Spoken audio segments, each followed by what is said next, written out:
if there is already an idea, does it test that idea? Now, may not necessarily be applicable to humanities, but certainly to social sciences and to the sciences. If there is an idea here, you are testing that idea and offering something new. In fact, if you're working with advertising, I saw that you have a paper with advertising also. So if there's already a notion as to which ads work, or which ads are most effective, which mediums work, which social media handles are most popular, if there's already an established idea, then can you take up a project that is looking at that notion and maybe testing it and then coming out with and offering a new perception. Okay? I gave a project to my undergraduate students around 2 or 3 years ago, where they looked at usage of social media handles in undergraduate students. Okay? And as adults or as a teacher, we always say that youngsters are obsessed with this, and youngsters waste their time, and they're constantly on the net, and they're constantly on their phone, and we have these kind of preconceived notions. But the student came up with very interesting findings. And the finding was that almost 50% of the students who responded to the survey that she was doing to the questionnaire said that they were using their phones for positive reasons. And they also understood how this can eat into time, and many of them had changed their habits. So what was she doing? She was testing an established idea and maybe offering a new one. Okay? Ultimately, what do you require? You need to have systematic planning. You need to have a time frame, good time management, and this really gives you a very important skill. If I would also suggest that if your department is giving you a project or a research topic, it should be given at the beginning of the term. So you are told that you have maybe 2 months or something to complete it. And so that you can plan your time out. Very often what happens is when the topic is given just a month before or 3 weeks before submission, everything becomes extremely hurried. Your faculty here who have done their PhDs, I'm sure they will share with you that time management becomes a skill that you really require in order to finish a research project on time. I've spoken in detail about analytical and interpretive skills, but there are also professional ethics, personal and professional ethics to be followed. This I will come to in the latter part of my presentation when I'm going to talk to you about citations. I will spend maybe around 40 minutes with a general introduction, and we will take a 5-minute break. And after that, we'll talk specifically about citations and using a style sheet, because this comes under professional ethics. So this is known as a helical process, that when you take up a research project, you identify what is your problem, what's bothering you, what concerns you, what interests you. That's your research problem.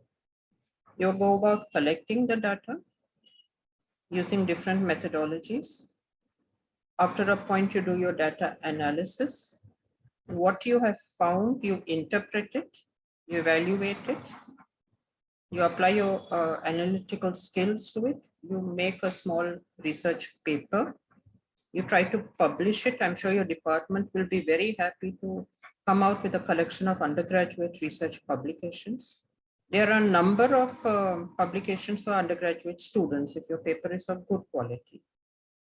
And then if you're really interested, you start with a new cycle. Because a good researcher keeps going, keeps finding things that interests you, keeps trying to solve the issue that concerns you, find new data, understand it, present the data, put it into a small project report, publish it, and then start with a new one. Okay? Now, this is very important, this dissemination of information, because otherwise, how will people know what you have done? You need to share what you're doing, otherwise people will not know. And in the latter part of my session, I will be talking to you about how citations are a very integral part of publication. So let's try to identify a research interest. As I mentioned just a few minutes ago, rather than your teachers telling you that this is a topic you have to work on, you could be given a broad general area. And I think it's a good idea that each of you start to explore and find that one idea that interests you. Because we all know that if we're doing something that we find interesting, we do it well. And we think it's our idea and we want to develop it. But if someone else tells you to do it, you might not be that interested. And once you've identified that, then do your homework. And this is known as your secondary sources. Look up books, journals, databases, online research forums. Try to find out as much of background reading as you can independently. As I said in the beginning, you have to learn how to do this yourself. And once you've started exploring, you might be able to develop that idea further. That's how your idea starts to grow. You find the ways, different ways that other people have kind of looked at this idea, and then your idea starts to grow even further. This is very important. Talk with people. Talk with your teachers, talk with faculty members, talk with experts. If you want to do a project, for example, on environment, literary and something related, interdisciplinary is very, very important. So it means that you're taking something from literature, bringing in another approach. Okay? If you want to do something interdisciplinary for an environment, you could talk with someone who's working with an NGO. Women's studies, there are lots of NGOs dealing with women's issues. And you will find that most experts will take time to talk with students. They will be happy that students are approaching them. Of course, you'll have to send them an email, fix an appointment, send them what you would like to ask them, but you'll be surprised. And this will add to the project that you're doing, that you made an effort to talk to people, to find out what is their kind of take on what you're trying to do. And you might get new ideas. There might be an idea you started it, but you might change the idea. Using peers as research potentials, your own students, sorry, your own classmates. Using them as your, I could say, survey targets. That if you're doing a project, using them as your target audience, but also using them to sound out your ideas, to have a study group discussion. And you will find out that it takes a little time, and you keep kind of honing that idea and fine tuning it until you come to an idea that you feel will really work for you. So your first step is you identify your research idea, and then you formulate a research statement. As I said, you look at your environment, recognize something that is curious and different that requires further investigation. Something that you want to find out more about this particular thing that is happening around you. This becomes your broad aim. And it is possible to link these to what you're doing in literature, because after all, literature is not produced in a vacuum. Writers don't write text just like that. Texts are a reflection of what is happening around them. Texts are a reflection of social, political, and economic cause and effect around you. So if you find something that particularly interests you, and then try to connect it to what you're doing in literary studies or psychology or sociology or history or whatever major that you've decided to take. Interestingly, you could co-author a project. You can have a friend from history and do it with him or her. You could have a friend from sociology, and both of you could put inputs together. Okay, so this is what we call as a broad aim. I've just kind of given 2 or 3 examples of broad aims that might be of interest.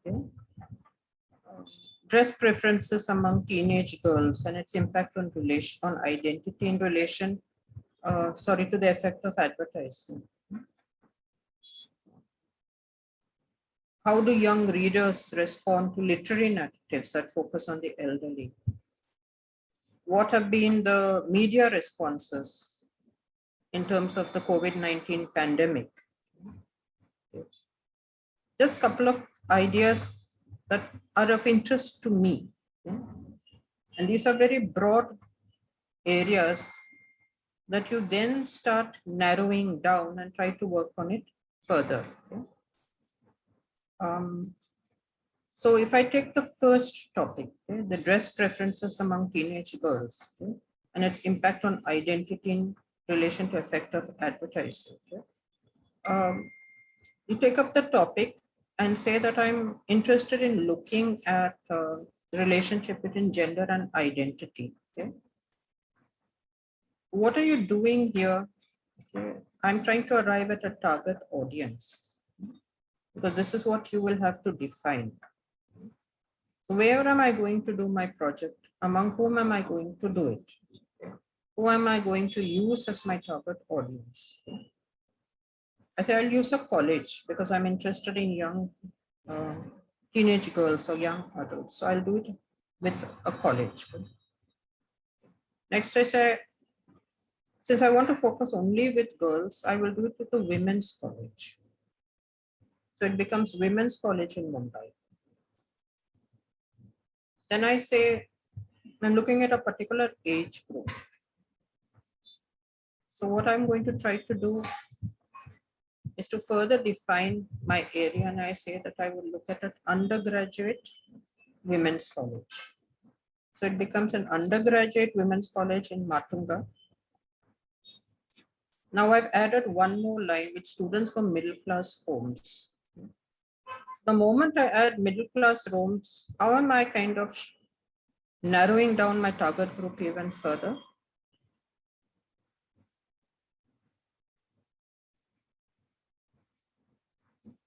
What does this bring in?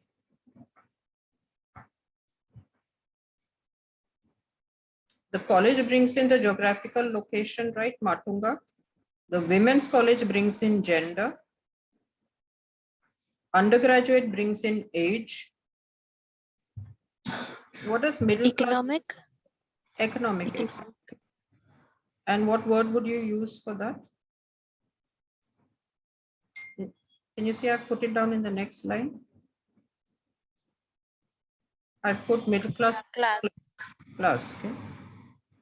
So what have you done is you've actually defined what you're doing from your title.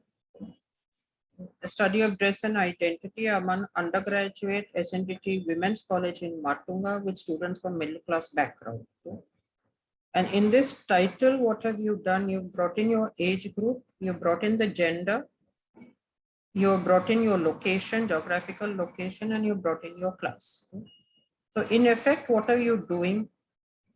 You've started with something that's very broad, and you keep narrowing it down, like a triangle. You start with an idea that's extremely broad, and I've narrowed it down and I've come here. So this is exactly what I would like to do. Okay. Undergraduate women students from a college in Matunga from the middle class background. Okay. Now what am I going to do as I start my project? I invert it. So I start with a narrow topic and I will keep broadening. So that's basically what you do. You do so much work and you keep narrowing it down to one area that you would really like to work on.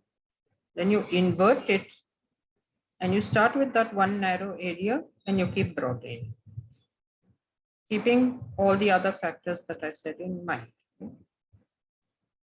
Now, I'm going to give you a little exercise. You can all do it at your level. You can put it into the chat box. Maybe Huda could also share a link for the Padlets if that's possible. Padlets. Okay.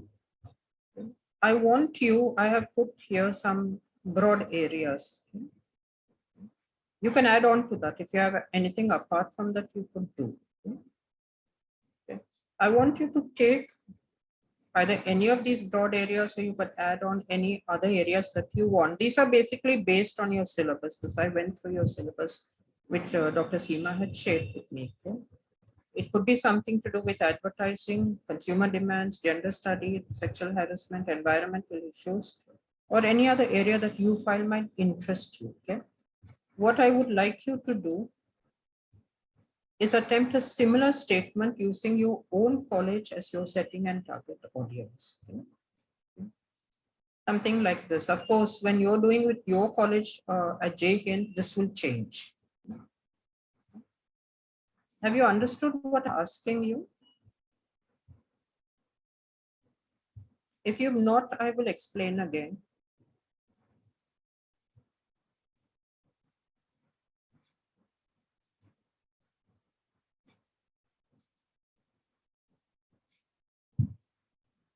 I'm afraid I can't hear anybody. Can you hear me?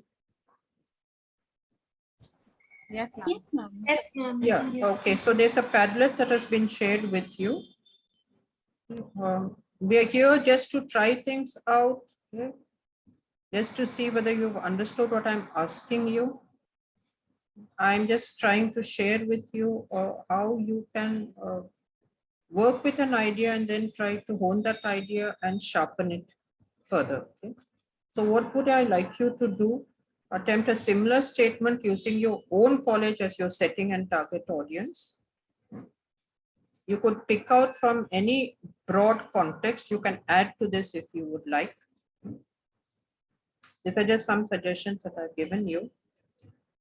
And I would like you to kind of look at location, age, gender, class, maybe language, maybe religion if you want, so that you get a very specific target audience in the very title or in the very problem statement that you are articulating. Maybe I could give you 3 or 4 minutes to try it out. And Huda, shall I stop sharing this? Yes, ma'am. Sure.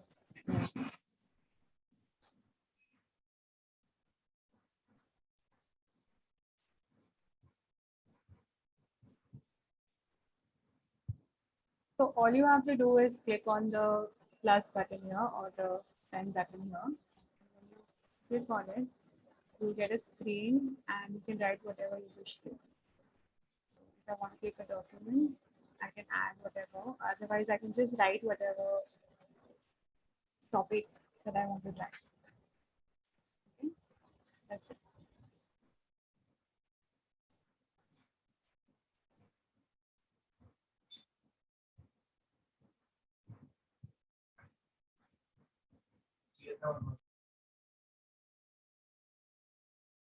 Yeah, ma'am, she just explain. Can she just say it once more? I couldn't understand it completely.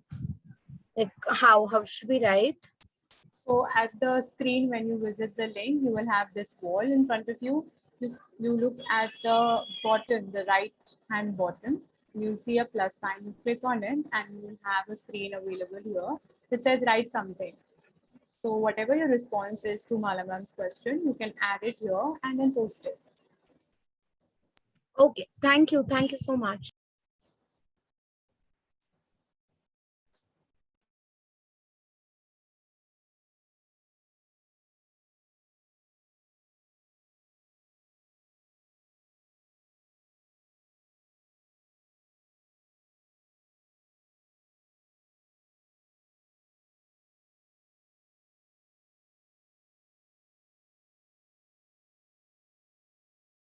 Ma'am, you weren't able to hear you. You were saying something.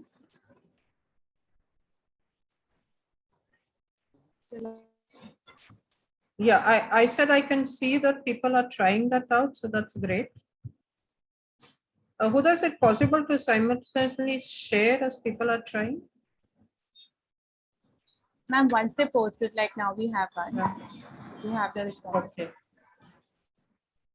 We'll just hold for a minute. I would like you, this is a very theoretical, very theoretical topic statement that you've made. Okay? this is extremely theoretical dense. I would like you to make it very specific. Okay? If you are exploring ideology of female chauvinism among teenagers, influenced by wake of liberalism and feminism evident in mainstream narratives, I want you to define which is your group of these teenagers, because it could be, teenagers could be anybody. It could be, you're not looking at factors of class, caste, religion. Then it would be a very kind of homogeneous and universalist statement that you're coming up with. This one, the understanding of Jai Hind College students on advertising as an industry. Would you mind sharing your name? Who has put this up?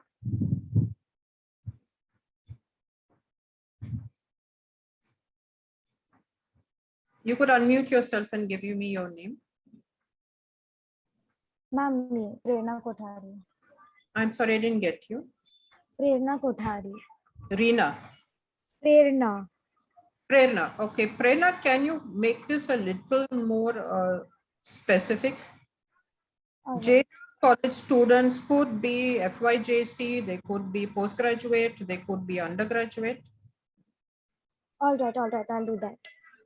Yeah. Are you looking at both genders, one gender? Okay, I'll change it accordingly and I'll add again.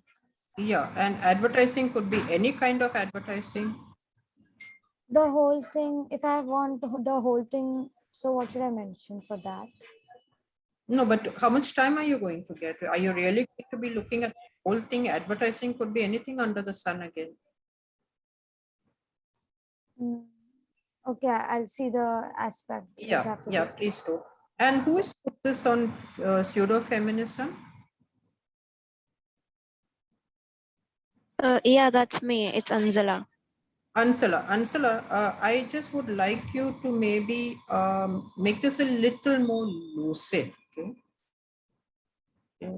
All right, ma'am. You've done that now. Okay, I saw male undergraduate teenagers. Okay. Influenced in the wake of liberalism and feminism. What do you mean by mainstream narratives? Ma'am, in terms of movies and advertisements and fiction as well. You can, if you're doing a project, especially at an undergraduate level, and you get just a month to do it, try to keep your range a little limited, because this is like a PhD topic. You may not all this within a month. Right. And tell me something, Ansala, how are you going to do this? What will your method be? Are you going to give them the narrative? Yes, probably.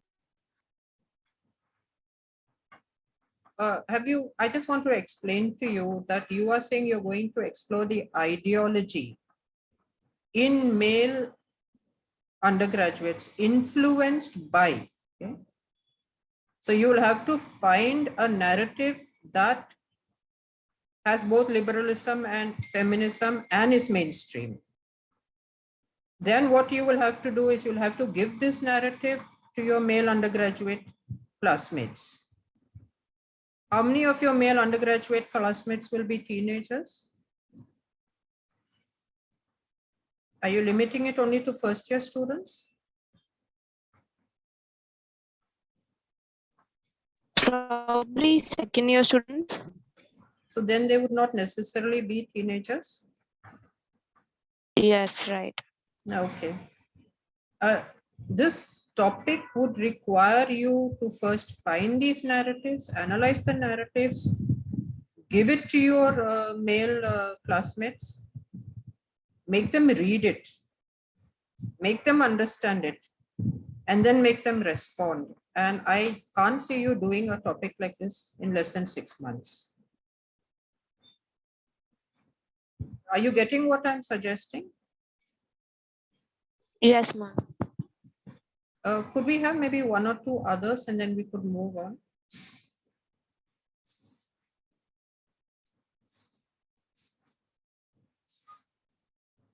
Huda?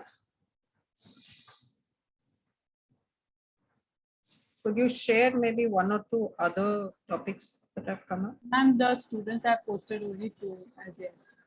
There are only two students who have Could responded you as try yet. Okay. refreshing your page, because I did post, but it's showing up on my screen, but it's not showing up in the screen that's being shared. Okay, let me just refresh. Could you please read it out then or post it here on the chat? Probably you haven't clicked on enter. Maybe. Yeah, perhaps you could put it onto the chat. Sure, ma'am, I'll do that. Yeah. But I think you can stop sharing. Oh, okay, I can see something now. Okay. What is the impact of breaking down humanities into other majors? This was put by whom?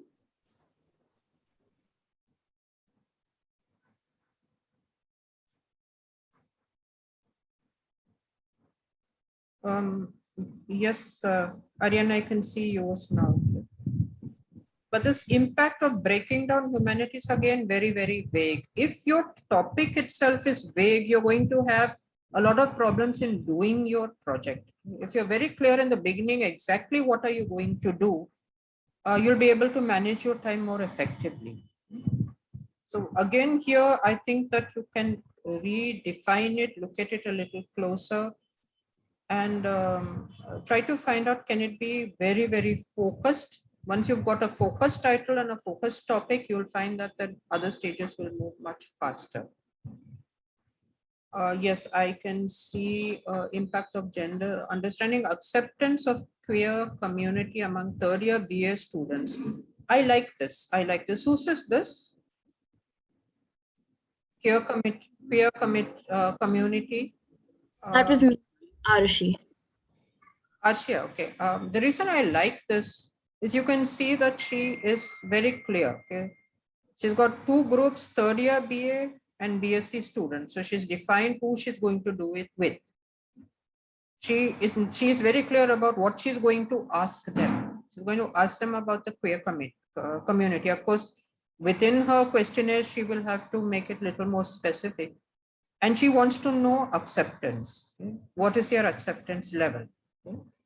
So once you've got a topic like this and you've decided exactly what do you want to do, it's absolutely clear.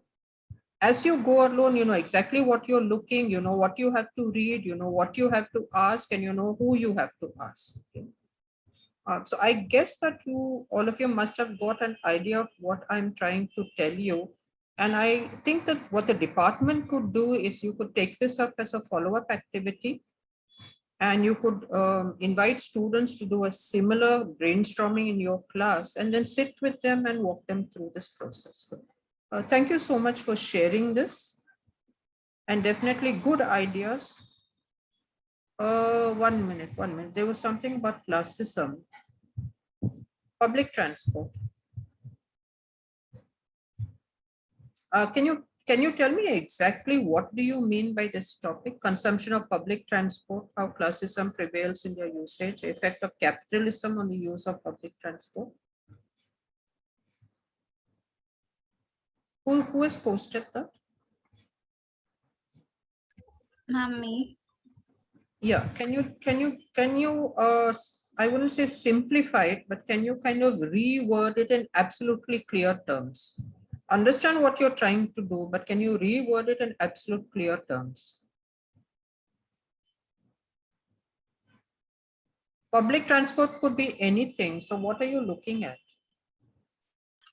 I think I'm looking at buses and trains which carry a lot more people. Okay, And so it's- define it. And then will you be able to do both bus and train, or you think it's possible? I think connectivity wise, both of them Okay, are. okay, fine. And what do you mean by classism and prevails in their usage? Usage by whom? Sorry, could you please repeat that?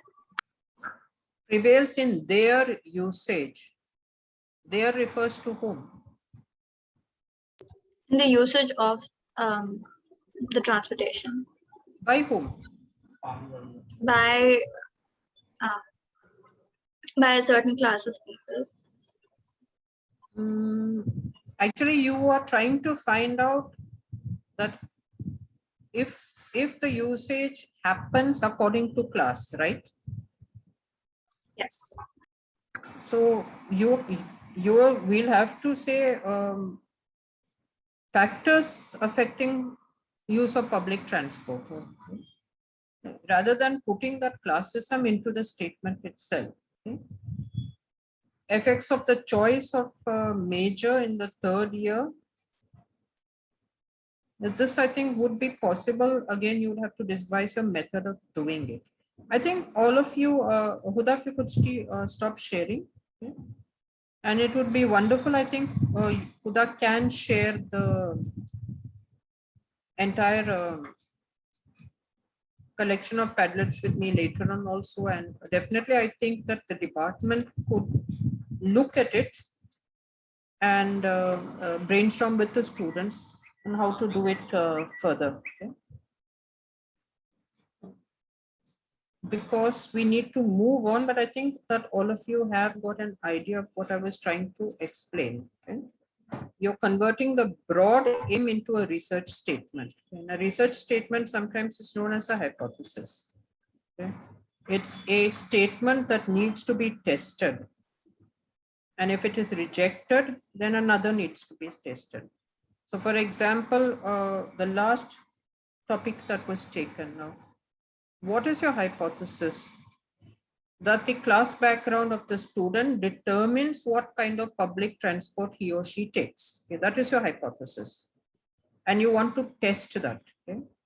And when you test it, then your result will say that whether your statement is right or wrong. Male undergraduate students change their ideas on exposure to feminist literature. That's your hypothesis. You're making a statement, but your project will try to find out whether they really change or they don't. So that becomes your hypothesis. You are making a statement and you're trying to find out whether it's correct or not. Your project may say, yes, it's correct, or it may say, no, it's not. Okay? But your data goes around the statement that you have formulated. Literary narratives are a powerful tool for intergenerational sensitization. Huda and I did this project in our college. What was our hypothesis? If you give students stories which have elderly protagonists in them, they become more sensitive to the problems of elders. That was our hypothesis. We tried it out. We did it as a class exercise. We gave them stories. We had discussions with them, and then we took their response. And this hypothesis was proved. Might have been proved wrong, but then we would have put it in our project report that our hypothesis was tested and what was proved either right or it was proved wrong. Very important. Once you've got your research project, you've got your research statement, you need to ask yourself, can I access data in a given time? Okay. All the topics that you have shared in the Padlet with me, how much time are you getting? Are you getting 2 months? Are you getting 1 month? Are you getting 6 months? If you're getting a semester, you're going to have exams, you're going to have inter-college activities, you're going to have number of other submissions that you have to give. So is my research problem too large? Will I be able to do it? If not, pick out a sub-problem from the larger problem. For example, someone said they wanted to look at the effect of advertising. Advertising can be anything. It can be any media. So you pick up a sub-problem, okay, and look at one specific aspect of advertising. Okay. This is very important when you're deciding on your time frame. Then you go about collecting your data. Like I said at the beginning, this talk is just an introductory talk. I'm sure your department will now, for those of you who are interested, have further workshops where each of this is explained to you in detail. time today does not permit for me to do all this in detail. I'm just giving you an introduction, which you can then take up and get someone else to talk about this in more detail. There are two types of data collection, mainly quantitative, where you're looking at number, and qualitative, you want to find out why and how. Okay. Quantitative is you do a survey, you give out a questionnaire, you're finding out numbers. Okay. How many of male students are interested in or have read narratives by women writers? You could say 10. Okay. Your qualitative data is you're asking why and how. Your quantitative data would be how many students in an undergraduate class have grandparents at home. But your qualitative would be you're actually doing interviews and case studies and talking them and finding out with them what is their level of interaction with their grandparents. Then you're giving them 4 stories to read. That becomes quantitative. Okay? Your qualitative would be how did they respond to those 4 stories. And your data collection depends on your discipline. Since many of you are from literature, literature does not really have too much of quantitative analysis, but increasingly more and more, I could say the trend and the focus is on interdisciplinary research. And if you're planning especially to study abroad, you will find that most departments abroad encourage interdisciplinary studies. There are different methods in which you can collect your data, secondary sources, which is common, and students seem to think that this is the only way that you can get your data. Where you read books, or you read a newspaper, or you read journals. You have case studies, observations, action research, questionnaires, interviews, focus groups, a diary, which is a self-administered questionnaire, where you give this to a respondent and the respondent has to make an entry every day. Again, a lot of information available on this online, which I'm sure you will explore at your level. As far as literary studies is concerned, different methods, there could be textual analysis of close reading of the texts. Archival, for example, if you want to look at literary narratives by, for example, you have poems by Arun Kolatkar, or you have a book by, for example, Rohington Mistry, which describes Mumbai city, but you're actually looking at the history of the city, you're looking at archival records, and you're trying to link the two. Autobiography, oral history, orality, oral literature, again, an exciting area for literary studies, visual methodologies. You're looking at what's happening on the internet, you're looking at different kind of hypertext, you're looking at poetry. For example, if you're doing Shakespeare in class, you might want to do a project where you're looking at various ways in which Shakespeare's poets have been converted into hypertexts in the form of kinetic poetry, adaptations of Shakespeare using ICT. So that's another kind of exciting way where you can link the digital to the actual poetry. As I said, these are the number of topics that are there in your syllabus, which would be very exciting for you to go ahead with. Now, at some point of time, the data that you have collected has to stop and your analysis has to take over. Research is not just transferring the information, but analyzing and synthesizing the data that you've collected. And suddenly it's like a flash of discovery. It's a eureka moment. There is something in the matter that you have found that you had not seen before. And that can be a very satisfying moment. Okay? That I started off with something and I suddenly discovered something that is new to me, that will be new to others. And that's the point where you say that, yes, you have come to some understanding of some element of research. Okay? Discovery of new information, a discovery of new understanding. As I said at the beginning, for undergraduate students, it could be at a personal level. Nobody's really expecting you to come up with great discoveries. But if you discover it for yourself, I think that you have picked up the skill of analysis and research and interpretation and presenting. And once you've collected your data, you come to the next point, which is the documentation of the data. So I will stop here maybe very briefly for around 5 minutes, around 3:07 or 3:08, we could resume. And we'll go on to the second part of the workshop or my session, where I'm going to talk about the importance of you understanding in the beginning itself of why citation is important and how you could do the citations. We'll just stop very briefly, and if we can all, you need not leave the meet room, but if you would just like to have a small break, have a fast cup of tea if that's possible. Very short break, we'll kind of be back here around 3:07 or 3:08. Thank you.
Dr. Seema? Dr. Mala? Is it going okay? Is anything specific you feel that you'd like me to do? No, I think it's good because this is how we wanted us, and as it came out during the workshop also, that how to really narrow down on a thesis Okay, statement. That's okay. this is the problem they all encounter, not realizing that they have a Okay. limited time span at hand, and it has to be, they really Okay. have to narrow down to a specificity.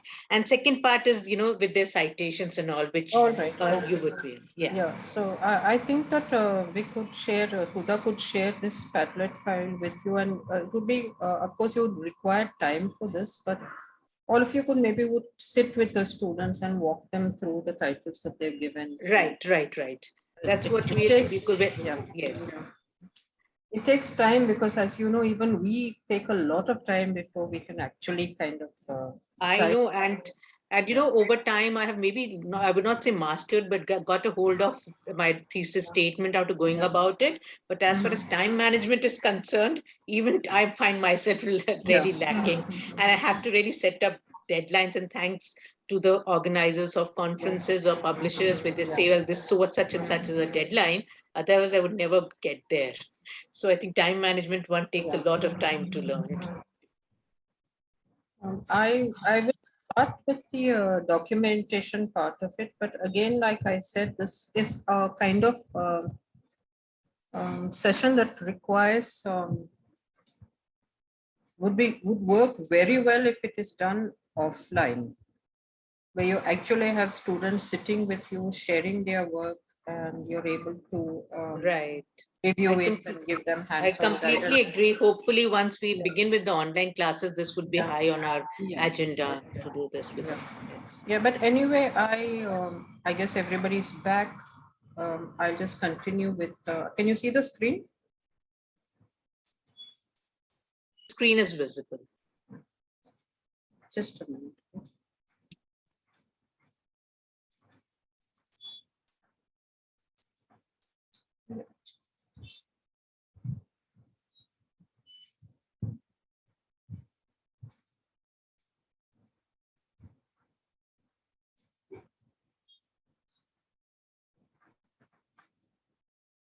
Yeah, okay.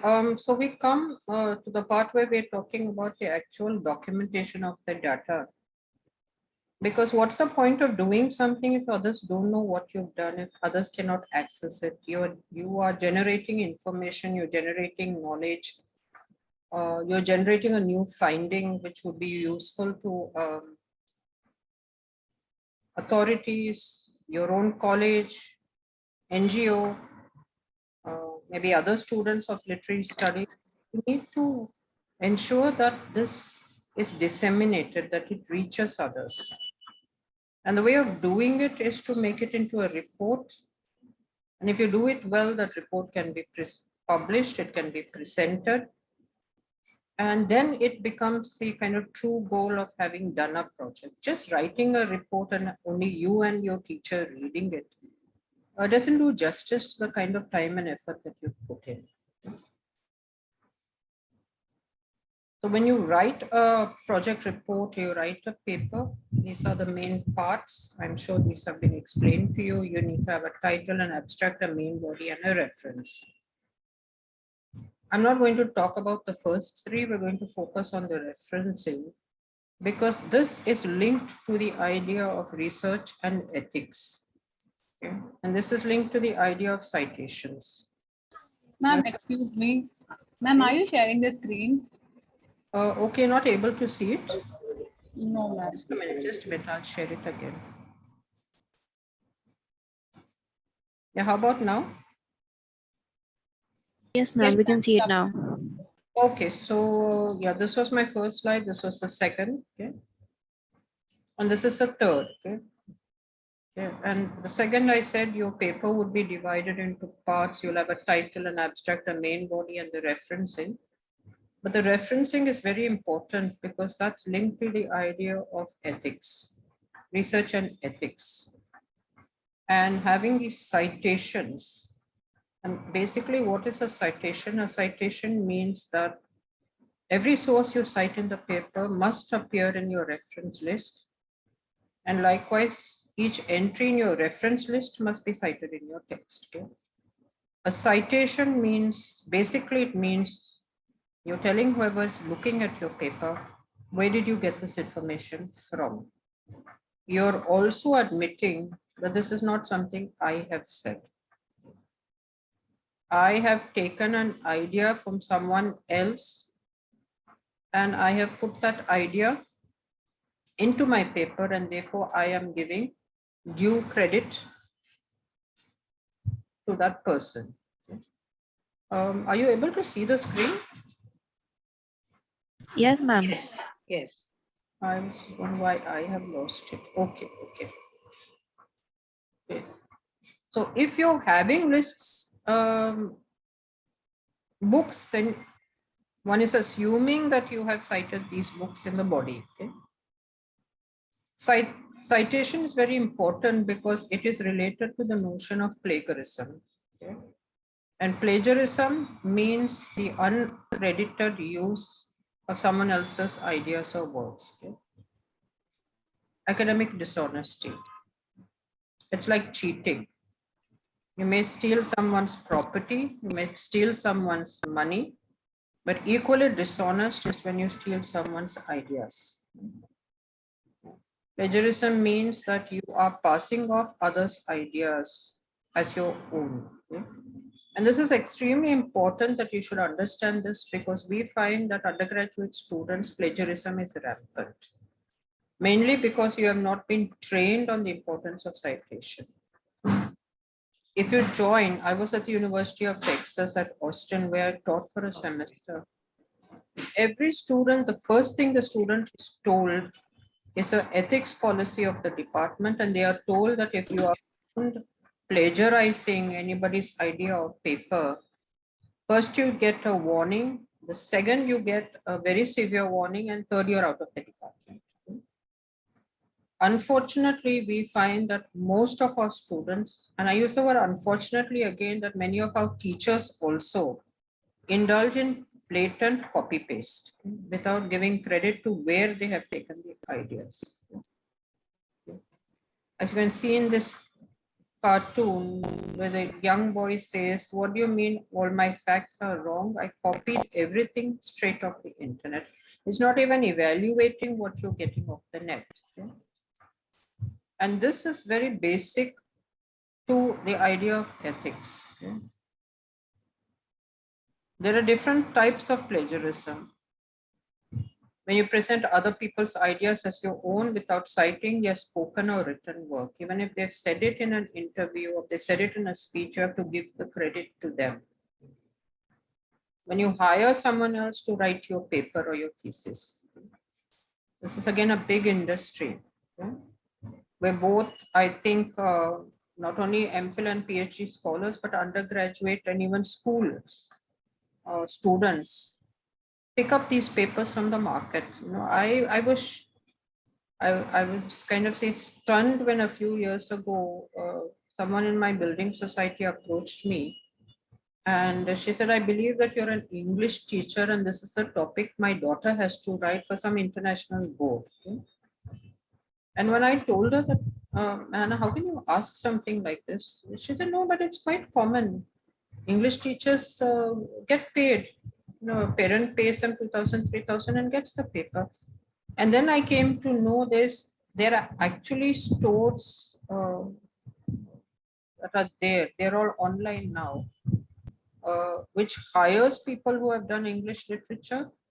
And you can send in your topic and you can get the paper back. It's not abroad, I'm talking about India. But once you do that, then you're indulging in plagiarism, where you copy large sections of text without acknowledging or giving proper citation. And even when you're copying the words very closely without paraphrasing, all this comes under copyright violation. There is software now, it has become mandatory now, that every time you turn in a post-graduation dissertation or thesis, it has to go through a anti-plagiarism software. I'm sure that your library must have picked it up. And the software now picks up how much has been plagiarized, where has it been taken from.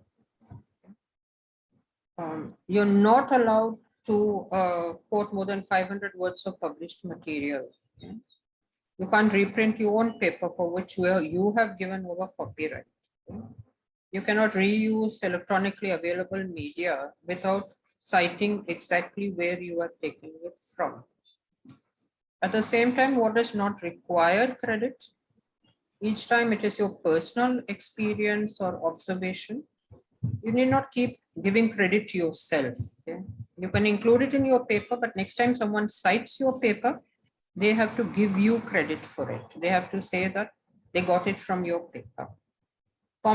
Things that are in the common domain, okay, common things like folklore, events related to Rama's life, events related to Gandhi's life, they're there in the domain. You need not every time say somebody said that Gandhi was in South Africa. No, it's there. It's in the common domain.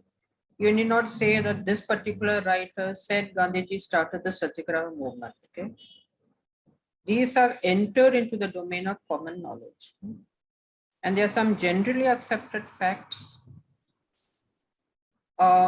which again are not things that you really have to keep citing over and over again. Pollution is bad for the environment. Writing is a process. These are generally accepted facts. It's only specific ideas and facts that need to be cited. How do you cite something when you're writing a formal paper? There are some websites which I will show at the end, and I can always send this to Seema ma'am. For students, Purdue, OWL Purdue has a very good website which teaches you, takes you through these all these steps one by one. You can return to it, you can work out your citations, and you can try to see whether you've got it or not, and I'm sure your teachers will help you. There are different style sheets. Basically, what is a style sheet? A style sheet gives you particular instructions on how something has to be done. You have the MLA, which is very common for literary studies, the APA for social sciences. You have others like the Chicago style sheet, the Harvard style sheet. They just mention a few. So normally when you send a paper publication, the editors will mention which style sheet you have to use, and then you can Google it and find out what is a style sheet that's available. The MLA was established in 1951, and you have this handbook. With the MLA, they keep revising it. So it's important that you try to find out what is the latest edition. When I was doing my PhD, it was the 5th, then became the 6th edition, then 7th, 8th, now they've come up with the 9th edition. So if you're looking for the MLA, make sure that you look for the 9th edition, which again is available there online. APA is the American Psychological Association, and this is the style sheet that is used for social sciences. But since I believe that we have a mixed group here, most students from literature, but many also from the other social sciences and humanities, I'll try to give you examples from both. Your work cited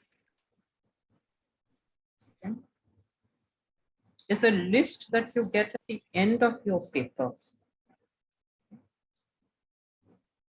And there's a certain format that has to be followed when you put these works cited at the end of the paper. Okay. This is what it commonly looks like. Okay. There's a certain format that has to be followed. Okay. The MLA gives a particular format. The APA gives another format. Once you've got a hang of it, it's not very difficult at all. But you need to understand that this format has to be uniform. It has to be followed throughout. Certain basic things. Okay? It starts at the top of a new page. It's alphabetical, it is double space, you have a hanging indent. Okay? So this would be the way that which has to be set out. And all these instructions you can get when you refer to the MLA sheet. Okay? But what's important is that you have to understand how the citation has to be done. So I'll just show you 2 or 3 examples. I'm not going to do too many because it can be an overload, and especially when we are doing it online, I think that can be very confusing. But I'll show, walk you through a few basic ones, and then you can refer to the style sheet yourself. Okay? When you look up a book and the book has only one author, for example, can you see this here? The name of the book, The Scent of Mogra and Other Stories. And you have the name of the author. This would be the name of your author. This will be the name of the book. But you also require other information which you get on the second page. And this information will tell you the name of the publisher. It will tell you where the book has been published. And it will also give you the year. I'm not sure whether this is clear enough. Are you able to see this clearly? Can you make out who are the publishers? Yes, it's possible to see that. Yeah. Can Indiana someone tell Publishing. me? Yeah, one of the students, can you tell me who do you think are the publishers?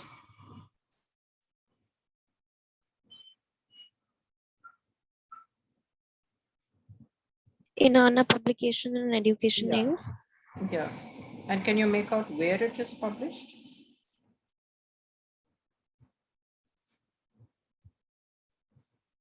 Can you see the country? Canada. Canada. Yeah. Canada. And Canada, can you make out the year?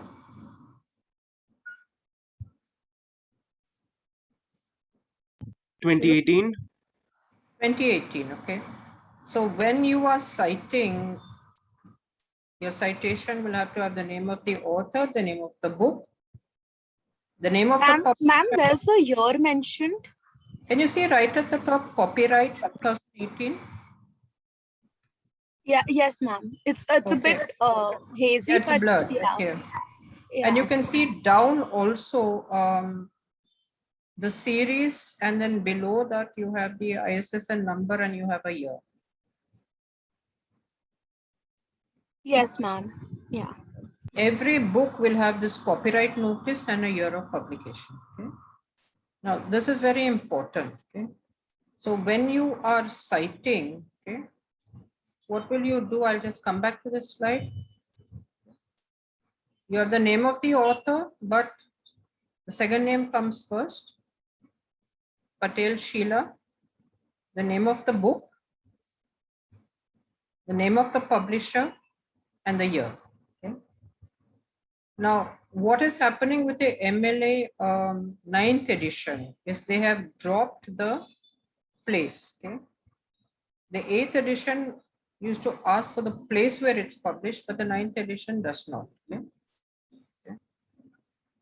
So it's not very difficult to remember. Okay? The name of the author, the name of the book, the name of the publisher, and the year. If you're putting it to APA, APA is what I've put in red. Okay? What's the difference? Can you make out the difference between the two?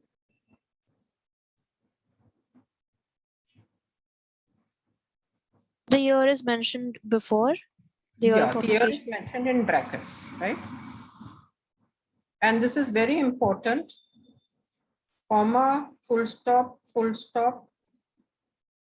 publication year, full stop. Even where you put the full stop and the commas is important. Okay. Simple to remember. MLA, the year comes at the end. APA, the year comes in brackets. And there's one more difference. Have you been able to notice that difference?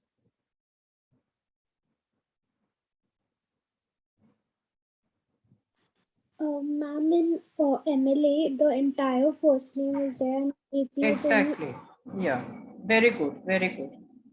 In the MLA, you have the full name. In the APA, you have only the surname. Okay. So normally when your teacher gives you a paper to write, you have to ask your teacher, which style sheet do you want me to use? Literature teachers would say use the Modern Language Association, the MLA one.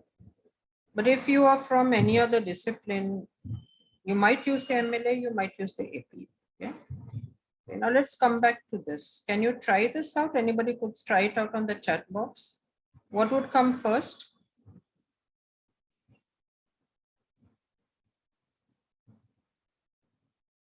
What do you put first? Author's last name. Yeah, so it would be Shah. Shah Yes. Aparna. Yeah, Shah Aparna Kaji. Okay. And then you would have the name of the book. Right, The Scent of Mogra and Other Stories. Yeah, and what do you have after? Yes. Inanna Publications, Inanna Publications, and then finally 2018. 2018. Okay, not that difficult, right? Okay, just keep this in mind. Name of the author, name of the book, name of the publisher, and year of publication. Comma, full stop, comma, full stop. Yeah, have you got it? Okay, now what are you going to do? You're all going to become authors. You can put this onto the chat. Think of an imaginary book, any topic under the sun. You are the author. You have published it last year. Give a title to your book and give me a publisher. So put it onto the chat. Okay?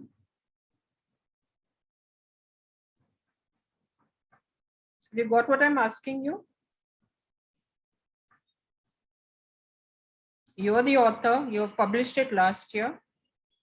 This is your imaginary book, any topic under the sun. And you can pick up any publisher, Sage, Penguin, Harvard, if you want to get it published from Harvard University Press, or give me some other publishers, Rowley.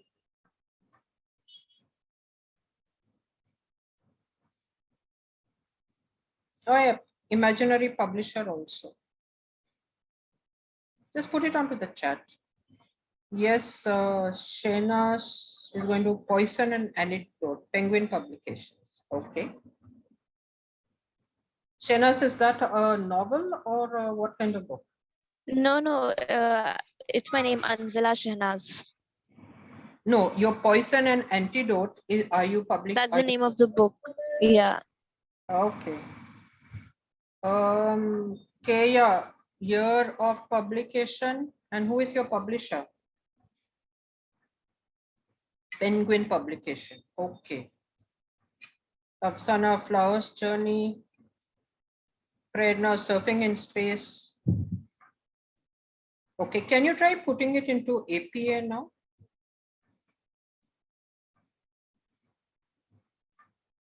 Can you try putting the same book into APA? Just remember author's name, first name, then initial. Year comes in bracket. Name of the book and name of publisher.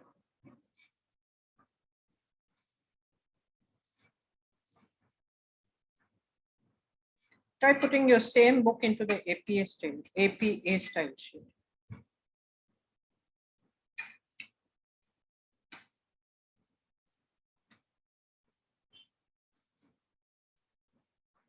Good, good. Great. Seema ma'am, you're going to have a host of publications from your department. Okay.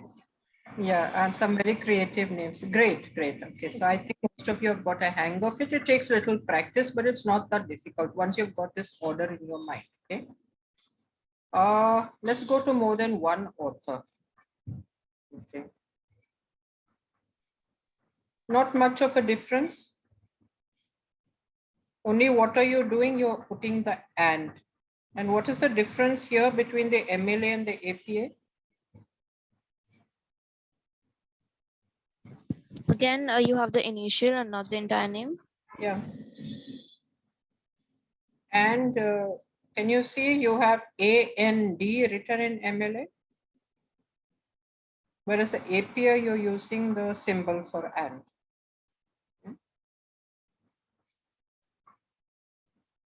So it's not, once you get two people who are doing the book, some books are written by single author, some books are written by double author. Okay, so what would you have here?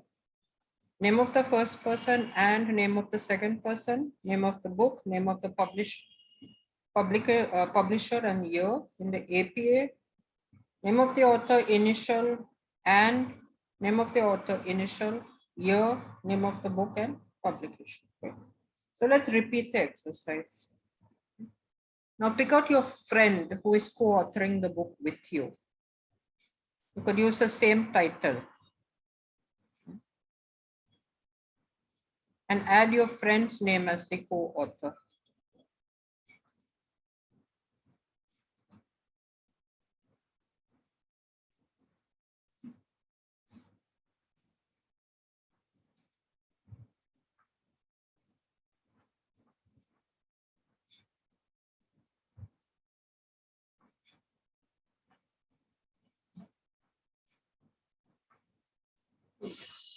Kritika and Pritika are going to do it together. And I'm glad Pritika has got it right, because what she's done is she's put Pritika's name first. Okay. Okay. Pritika, thank you. You've got that. Okay. I was wondering how many students would get that. Okay. The second author, first name comes first, and then the surname comes. So well done. Yes. So this is with two authors. We've got it with one author, we've got it with two authors. Everything else remains the same. The only thing, you are putting the and here, and you are adding the second author, but first name comes first. Okay. So that's what we've done with two authors. Great. Okay. You might have some books with three authors. Okay. They're not complicated at all, because what the MLA says is you give the first author's name,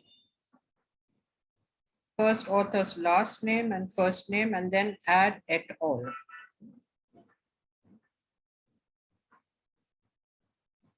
The API says you give the first author, the second author, the third, and the fourth, depending on how many authors that you have. Okay. And for this reason, sometimes people are very particular that they should be the first author.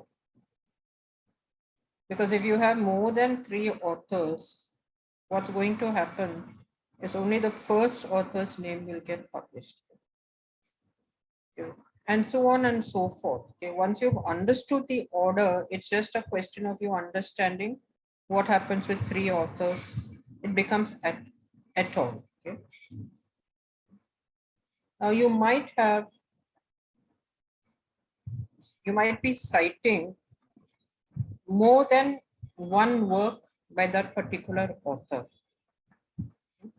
in your paper. The rule is very simple. Name of the author, The Big Bang Theory, the year, the name of the publisher, which is missing here, which should have come. But when you're doing the second entry, you just insert 3 hyphens and put a dot and give the second publication. Of course, the name of the publisher should have come here. It's not there. Okay? Very simple to remember. You don't repeat the name. Okay?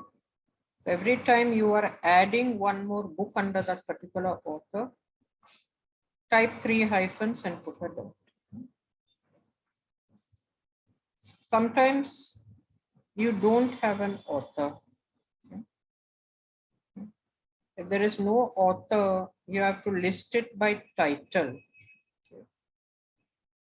You ignore the articles and just list it by title.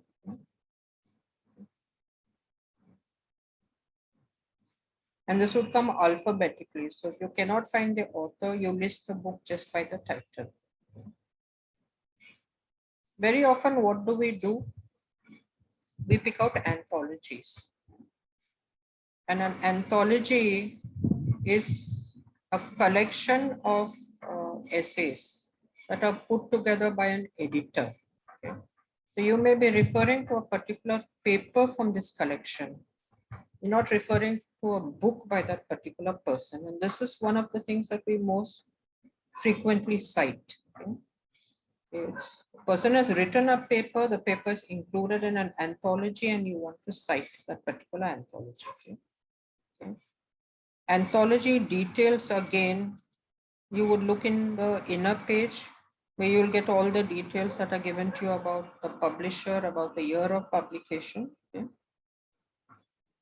And this is very important, as well as the name of the article and the name of the author whose article has been included in the anthology. Okay. So if you want to cite just the anthology, you would follow the same system, what we've just spoken now, the name of the author, and you put EDS there, that shows that it's edited by them. We had, when we saw the first author, we followed exactly the same process. Second author, we follow the same process. The only thing now, if it is edited and not written by them, but they've edited a collection of essays, you just add that EDS here. But if you want to cite a paper that has appeared in the anthology, you've read an article, I don't know if you're doing diaspora studies, for example, you've read an article that is written by Seema ma'am, but it is cited in a collection by someone like Makarand Paranjpe, then what do you do? Okay. Or you want to read an article that is written by Deepa ma'am, for example. And Deepa ma'am, I know, has just submitted a PhD on a very exciting aspect of Goan literature. Okay. So you want to cite it in an anthology on Goan writing, which is edited by someone, say, Xavier Vegas. Okay. Okay. Deepa ma'am, are you here, Dr. Deepa? Ma'am, I'm very much here. Do you want to give the students an example? It can be actually an article, or it could be an article you're proposing to write. I could actually. I'll just give them a Google book entry maybe. No, just give them the name. Let them do it. They know. Okay. Deepna Rao. Give them the so- name of the article, where it's published, the year, and the name of the publisher. Let me see. Okay. What you can So I'm in this giving order. them the name of the article. Yes.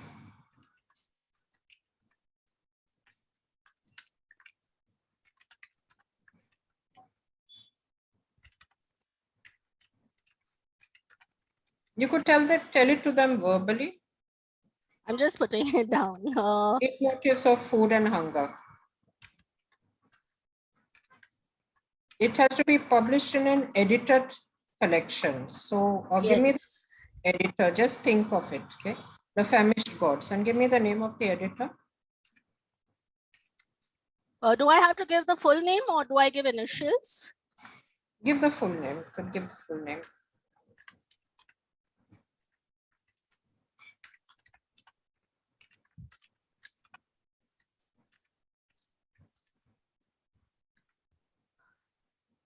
Okay, give me the publication and the year.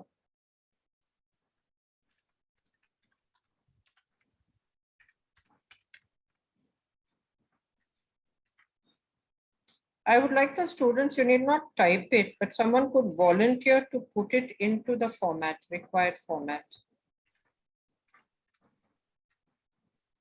Okay, I think these are the details they need. Yeah, thanks, Deepna. So could any student look at this format and then kind of just put it into this format?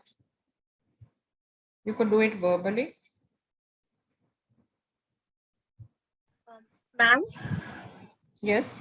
ma'am. So firstly, Anshuman Kumar Praveen, will it come like that? And then in the bracket, the year, that is 2020.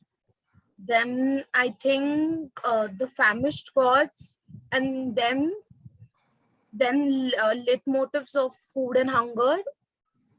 Will that be it? And No, it will end- you are citing Deepna Rao, ma'am. Okay, you are citing her. Okay.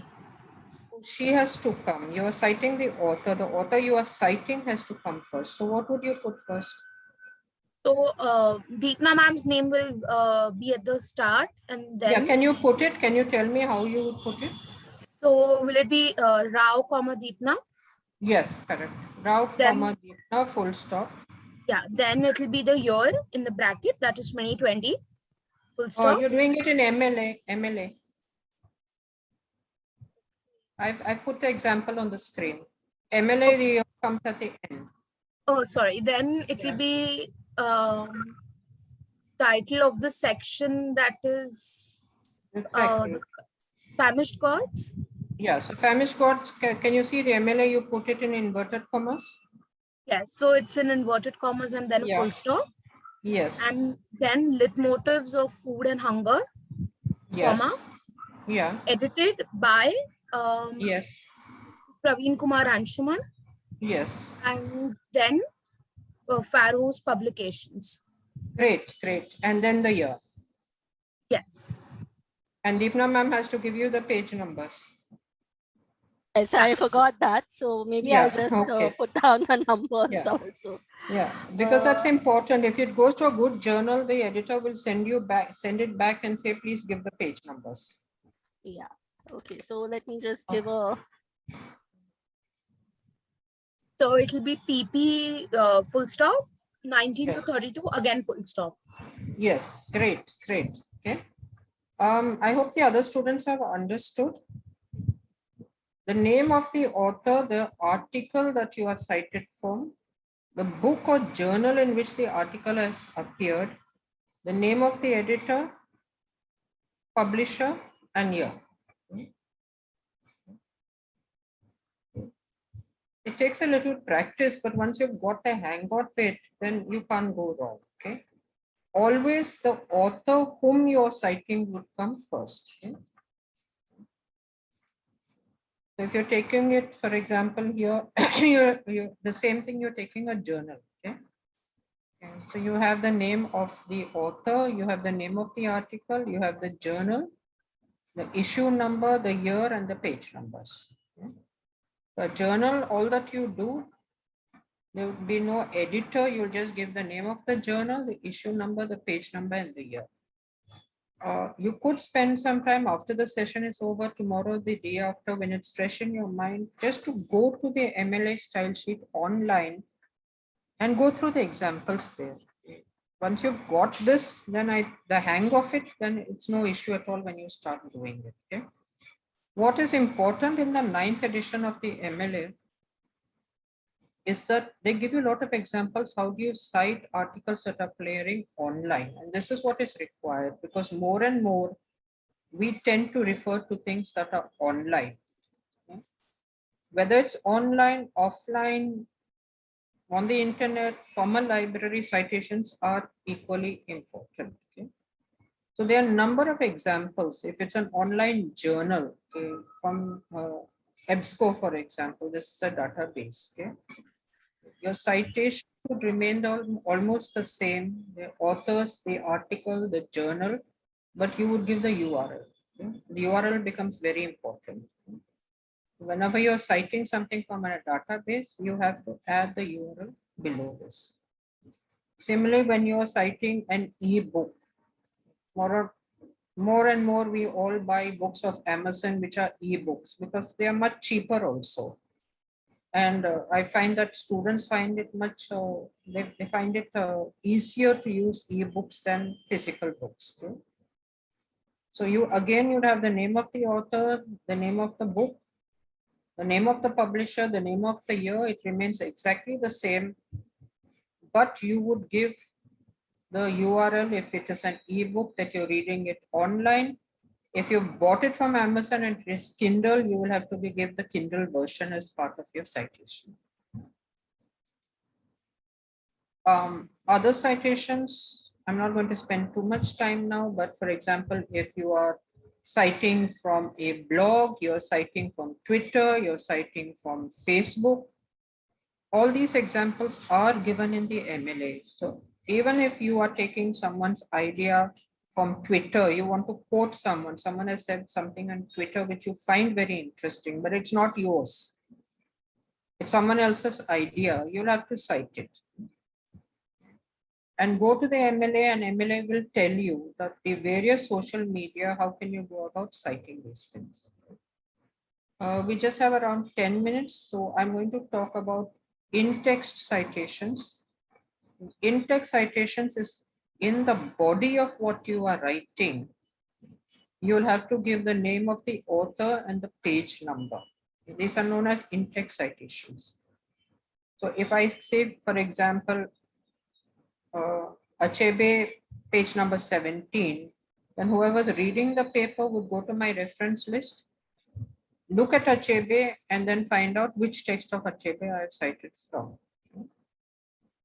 Author, title, and page is not singled up front, it must be cited at the end. Okay. What does this mean? You can either say according to X, according to Achebe, give the quotation and put a page number. Or you can say X, sorry, this is what MLA would do.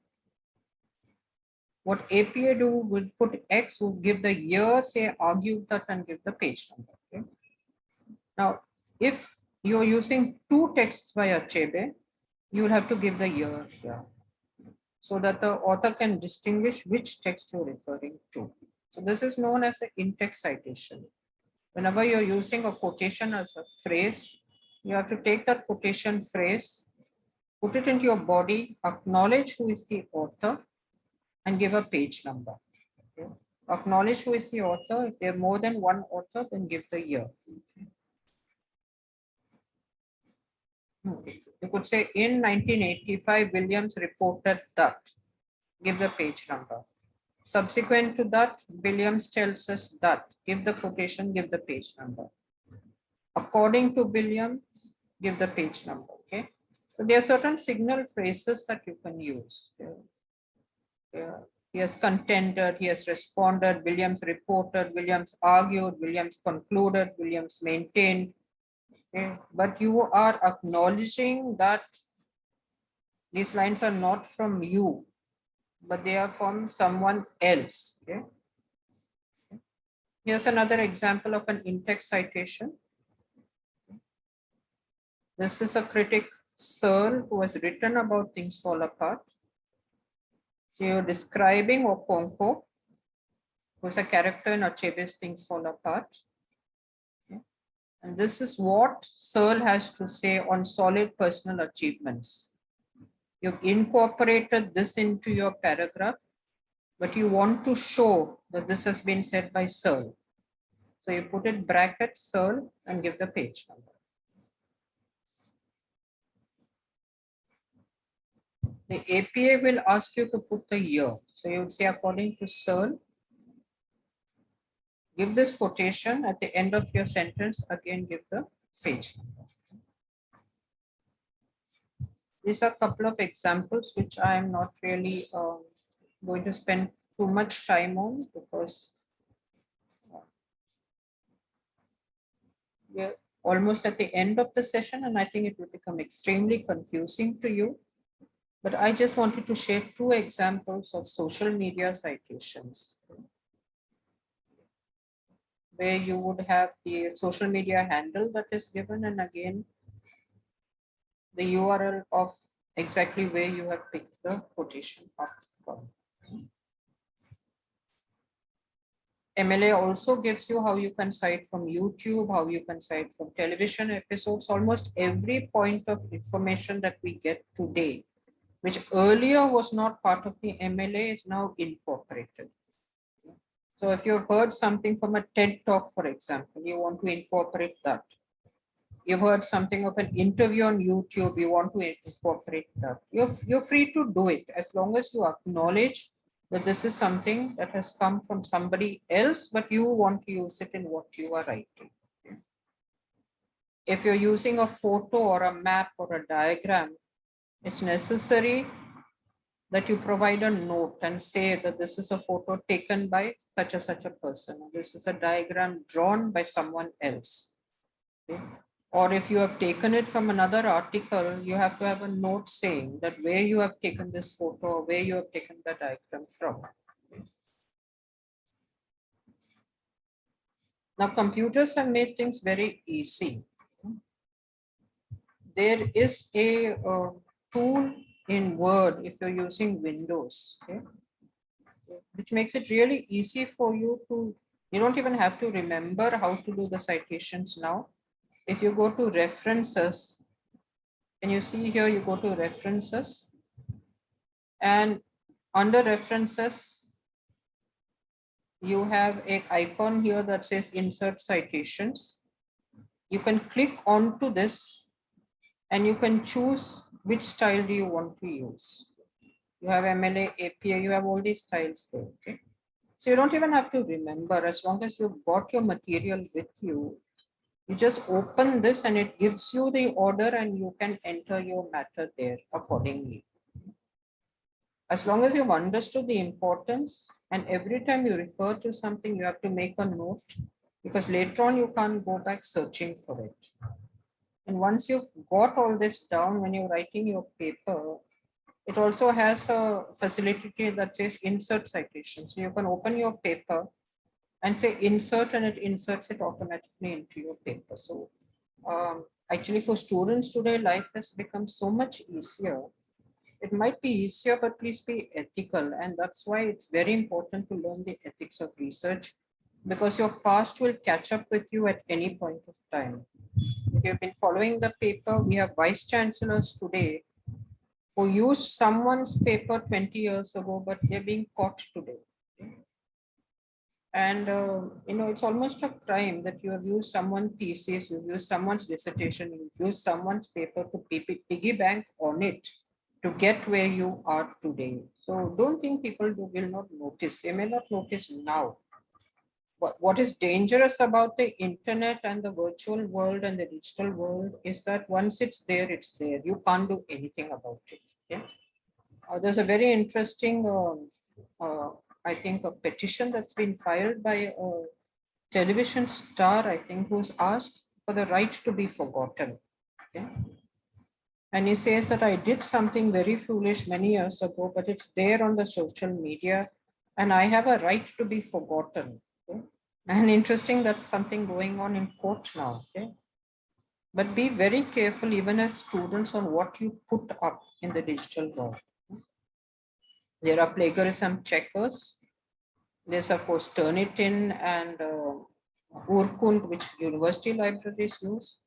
But there are these free software which you can try yourself. After you've written a paper, you can put your own paper through this and it will tell you 25% is acceptable, more than that is not. Okay?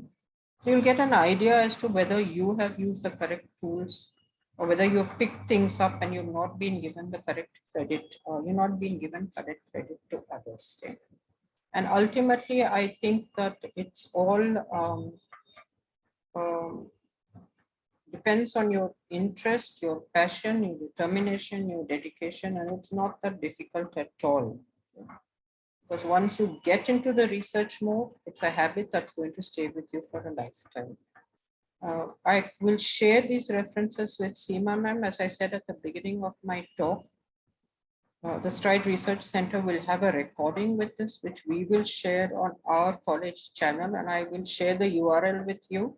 So anybody who would like to visit this for any further information, it will be there for you to access. And I will be very happy if any student has any further doubts, any further information like accessible, but do send me principal. I may not be able to respond immediately, but if you send me a WhatsApp message, I will certainly get back to you. So thank you once again, and I hope the session was useful to all. Thank you so much, Dr. Mala Banduran. This was a very, I mean, it actually held the students through it. And I can, I was also once in your place, students, so I can understand that in the beginning it seems very daunting, but it gets easy as you go along. So, currently the full stops and what is to be italicized, where do you put a full stop, where do you capitalize? It seems, very at times confusing and also irritating at times, but it gets easy as you go along with it. And it is Dr. Seema, this generation is very, very lucky to realize it. If you use the Windows option for citations, you don't even have to remember about the full stops and commas. Correct. And there are actually, sites like EasyBib, easy bibliography, easy bib, which actually says, okay, now this is your material and which way do you want it? For us, I remember when I was doing my MPhil, we were actually sitting on the typewriter and doing all this so that the computers were not there. Yes, things have become very easy, but at the same time, also greater responsibility on you, because information is all available, it's all there, it is not yours. So kindly acknowledge, if you're studying in universities abroad, you're actually made to write an honor code and swear by it, and one of which is that you will not plagiarize. So use this knowledge. There are tools available which make it so very easy for you all. And if there's any question, Seema, just if I could interrupt you for a minute, we will be giving certificates to students, but only if we get their feedback forms. Right. So I have just shared. Yeah, I've just shared a form with you. This is an attendance form plus a feedback form. Only if you fill it will you get the certificate. So please don't leave the meeting without filling it. Sorry for just interrupting. I think there are two forms. Yes. One is from the BMN College and one is from Jai Hind College. Please ensure that you fill in both. Both the forms have a separate purpose. So please ensure that you fill in everything properly and don't miss out on it, because one is for, like ma'am said, your certificate, and the other is for your AAA points. So ensure that you fill both the forms. It won't take much time. Thank you so much, ma'am. Seema ma'am's form is not accepting responses. It's not accepted. Radhe, could you just change the settings, or should I do it? I'll just do it. Give me 1 second. Wait, just a minute. I've just shared both in one message. Please, please fill in both forms. Seema, if you could excuse me, I have another. Yes. So could we just have the other EA secretary to thank Mala ma'am and Huda, who has been with us throughout. Thank you, ma'am. On behalf of the English Department of Jai Hind College, I take this opportunity to propose a vote of thanks to our guest lecturer, Dr. Mala Pandurang. We are very thankful for your time and for this insightful lecture on research writing. Our understanding of the lifelong skill of research and the process of research writing is greatly improved and will be very beneficial going forward. The interactive exercises were extremely interesting, and thank you for your in-depth explanation on citations as well. We are also very grateful to Professor Huda Saeed, who is a professor at BMN Science College and assisting at Stride Center for Research, for her coordination and assistance in the organization of this event. I would also like to thank our teachers and other organizing members for their help in this in the organization of this event. Finally, thank you again to Professor Pandurang for taking time out of her busy schedule to engage us in this informative lecture. Thank you so much, ma'am. Thank you, everybody, and I wish you happy researching, and I look forward to reading a couple of your papers. Thanks. I will leave once again, thank you, and from the entire English department and all our students, Mala. Thank you for being there for us. Thank you. Thank you so much, ma'am. Thanks, Mala. Thank you. Now, if you try students, it should accept both. It should accept.